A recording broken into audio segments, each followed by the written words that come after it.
त्यांचं जालना जिल्ह्यातल्या आंतरवाली सराटीमध्ये मागच्या 7 ते 8 दिवसापासून आमरण उपोषण सुरू आहे।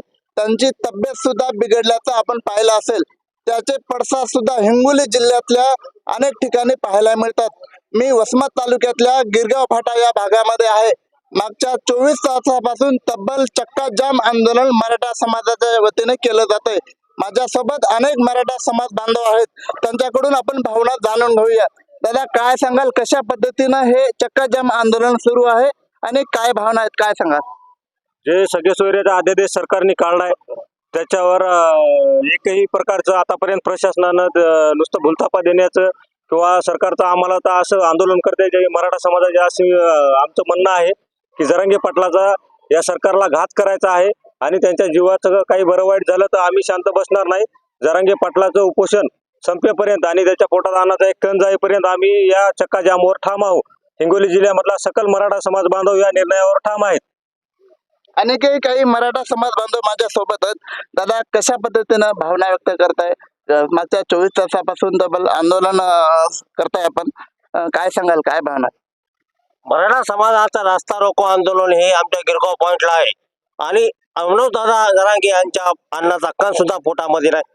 शासनाने 15 तारखेला देणारा अधिवेशन 20 तारखेला ठरवलं आणि जाणीवपूर्वक शासनाचा हेतू आहे की मनोजदादांना घात करायचा आहे।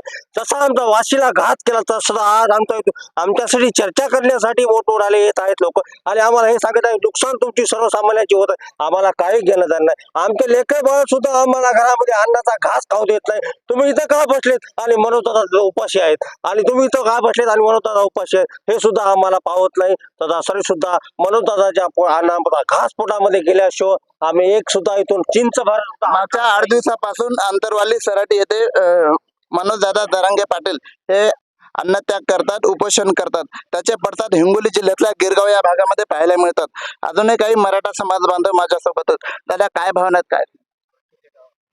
आमच्या परिसरातील सर्व गावाकडून हा चक्का जाम ठेवण्यात आलेला आहे। हा बेमुदत चक्का जाम आहे।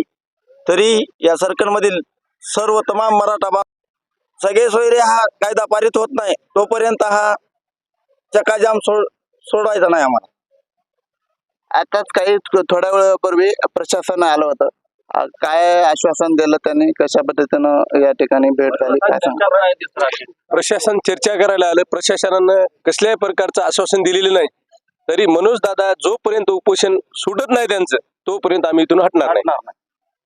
एकंदरीतच आपण पाहिलं असेल, सेनगाव असेल, कळमदुरी असेल, हिंगोली असेल, अनेक ठिकाणी हिंगोली जिल्ह्यातल्या 5ही तालुक्यातील अनेक ग्रामीण भागात देखील आमरण उपोषण काही ठिकाणी आज सुरुवात झाली आणि काही ठिकाणी चक्का जाम देखील आंदोलन करताना पाहायला मिळतात। मराठा समाज या ठिकाणी आक्रमक झाल्याचं पाहायला गिरगाव या भागामध्ये, गिरगाव फाटा या भागामध्ये मराठा समाज चक्का जाम आंदोलन करतात। मागच्या 24 तासापासून हे चक्का जाम आंदोलन आजही सुरूच आहे। जोपर्यंत आरक्षण मिळणार नाही कारण हे चक्का जाम आंदोलन सुटणार नाही, अशा पद्धतीच्या तीव्र भावना मराठा समाज बांधव व्यक्त करताना पाहायला मिळत आहे। माझे सहकारी भगवान उदास, मी उमेश चक्कर, प्रवाह न्यूज नेटवर्क, हिंगोली। एक मराठा